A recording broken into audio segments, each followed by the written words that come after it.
नमस्कार, मैं हूं आपका दोस्त विजय विद्रोही। आप मुझसे जुड़ चुके हैं, इसके लिए आप सबका तहे दिल से शुक्रिया। अगले 8 मिनट आपसे जुड़े रहने की कोशिश करूंगा। दोस्तों, ये कहानी फिल्मी है लेकिन बहुत हद तक सच्चाई को सामने करती है।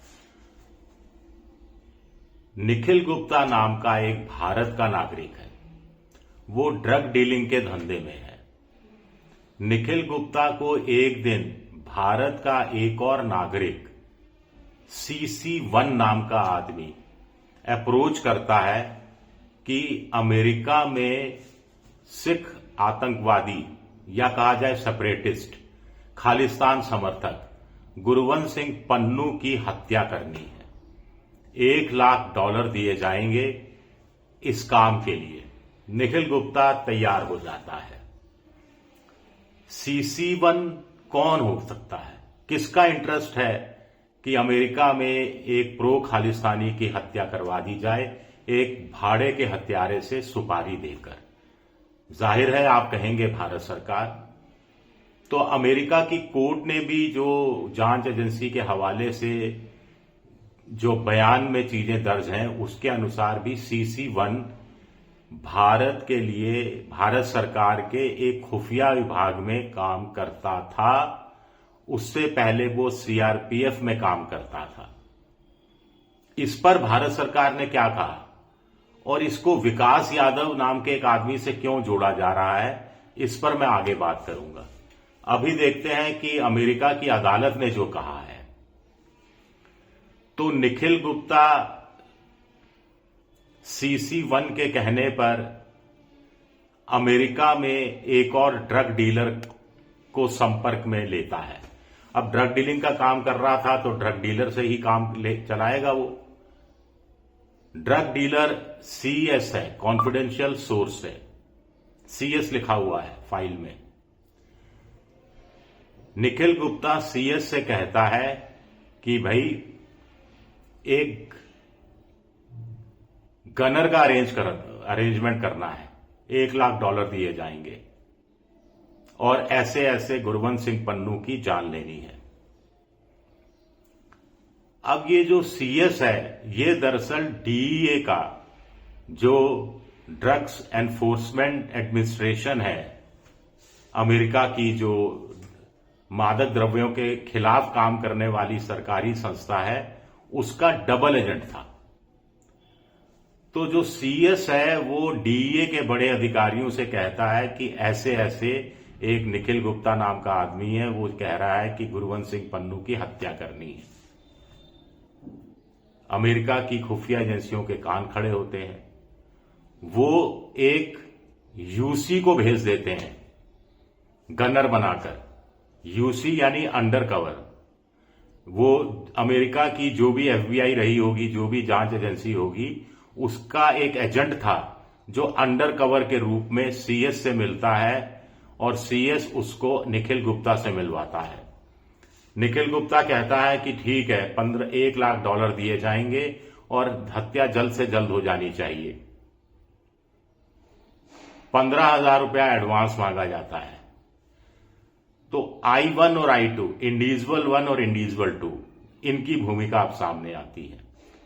इंडिविजुअल 1 को भेजा जाता है निखिल गुप्ता की तरफ से $15,000 के करारे करारे नोट लेकर, और वो अंडर कवर UC की कार में मिलता है और वहां बग्ड है कार, कैमरे लगे हुए हैं, वायर लगी हुई है, आवाजें खुफिया एजेंसी के लोग दूर बैठकर सुन रहे हैं, रिकॉर्ड कर रहे हैं और कैमरे पर भी रिकॉर्ड दर्ज हो जाता है कि $15,000 यानी करीब 10, 11, 12 लाख रुपए। $1 लाख आज के हिसाब से तो 91 लाख रुपीस हो गए कुल मिलाकर आज की तारीख में।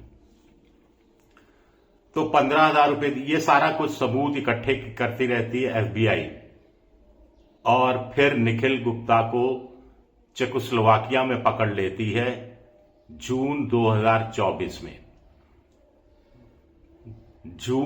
जुलाई 2024 में। इससे पहले निखिल गुप्ता भाग गया था उसको अब क्यों भागा था उसकी असली वजह तो नहीं मालूम, और चेकोस्लोवाकिया में जाकर छुप गया था। जब उसको भनक लग गई होगी कि वो जो साजिश रची गई है वो कहीं उल्टी प्रतीत हो रही है या जासूसी हो रही है, कुछ शक हो गया होगा उसको। ड्रग डीलिंग का काम करता था, चेकोस्लोवाकिया की जेल में था, और एक्स्ट्राडिशन ट्रीटी के तहत जुलाई 2024 में अमेरिका उसको अपने यहां लेकर आता है और मुकदमा चलाया जाता है। नॉन गिल्टी कहता है निखिल गुप्ता। और अब अचानक से जैसे ही उसके खिलाफ 30 मार्च से ट्रायल शुरू होने वाला था, और उसके खिलाफ अगर 3 तरह के उस पर आरोप लगाए थे। एक मर्डर फॉर हायर, एक मर्डर फॉर हायर के लिए आपराधिक षड्यंत्र रचना, और हवाला के जरिए सुपारी का जो पैसा था, उस डॉलर थे, उसकी व्यवस्था करना। अगर ये आरोप सिद्ध पाए जाते तो 40-45 साल की सजा हो सकती थी। अब भी अमेरिका की सरकार थोड़ा कह रही है कि 21-22 साल की सजा से ज्यादा नहीं दी जाए। तो ये बार्गेनिंग की होगी निखिल गुप्ता ने कि वो मान लेगा वो कसूरवार है तो उसकी सजा कम हो जाएगी। तो बार्गेनिंग करने की जरूरत क्यों पड़ी? इस बीच अमेरिका ने भारत सरकार से कहा कि ये जो CC1 है इसका आप पता लगाइए और पूरी जांच कराइए। मामला सीरियस था, गंभीर था, तो भारत सरकार ने जांच कराई, और जब जांच कराई और कहा अमेरिका से कि CC1 नाम का कोई आदमी इस समय भारत सरकार की नौकरी में नहीं है, तब अखबारों में विकास यादव का नाम छपा था। तब ये भी छपा था कि विकास यादव दिल्ली में एक व्यापारी से पैसे उगाही के केस में फंस गया है और उसको पकड़ लिया गया है। और तब ये भी कहा गया था कि ये विकास यादव को बचाने की ये कोशिश है कि जब तक इस मुकदमे की सुनवाई नहीं होगी तब तक उसको अमेरिका प्रत्यार्पण पर नहीं भेजा जा सकेगा। तमाम ये चीजें सामने आती रही थी। एक तरह से ये कोवर्ट ऑपरेशन था, मोसाद टाइप का, FBI टाइप का, KGB टाइप का, MI5 टाइप का, जो फेल हो गया, मतलब ब्लो अप हो गया। और कोवर्ट ऑपरेशन ये होता है कि अगर वो कामयाब हो जाए तो भी कोई किसी भी सरकार को चुप रहना पड़ता है, भाई हमने तो नहीं कराया, हमें तो नहीं मालूम। और अगर वो उल्टा पड़ जाए तो नकार देना पड़ता है कि हम तो इस आदमी को जानते ही नहीं है। ये एक तरह से जासूसी का सिद्धांत होता है। भारत पाकिस्तान में भी कोवर्ट ऑपरेशन करता रहा है, वहां चुन चुनकर बहुत से आतंकवादी मारे गए हैं पिछले कुछ सालों में। खैर वो चीज अलग है, लेकिन अब इसका असर, पॉलिटिकल असर क्या हो रहा है? कुछ लोग कह रहे हैं कि मोदी को और फंसा देंगे ट्रंप।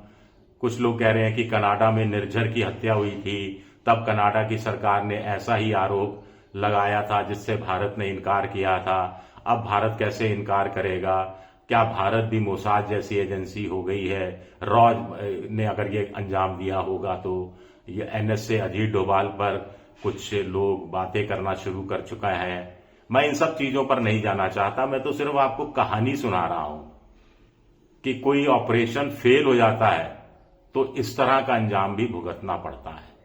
शुक्रिया मेरा वीडियो देखने के लिए, बहुत बहुत शुक्रिया। पसंद आए तो लाइक कीजिए, सब्सक्राइब कीजिए, शेयर कीजिए। आप मेंबरशिप ड्राइव में भी जा सकते हैं। शुक्रिया, बहुत बहुत शुक्रिया।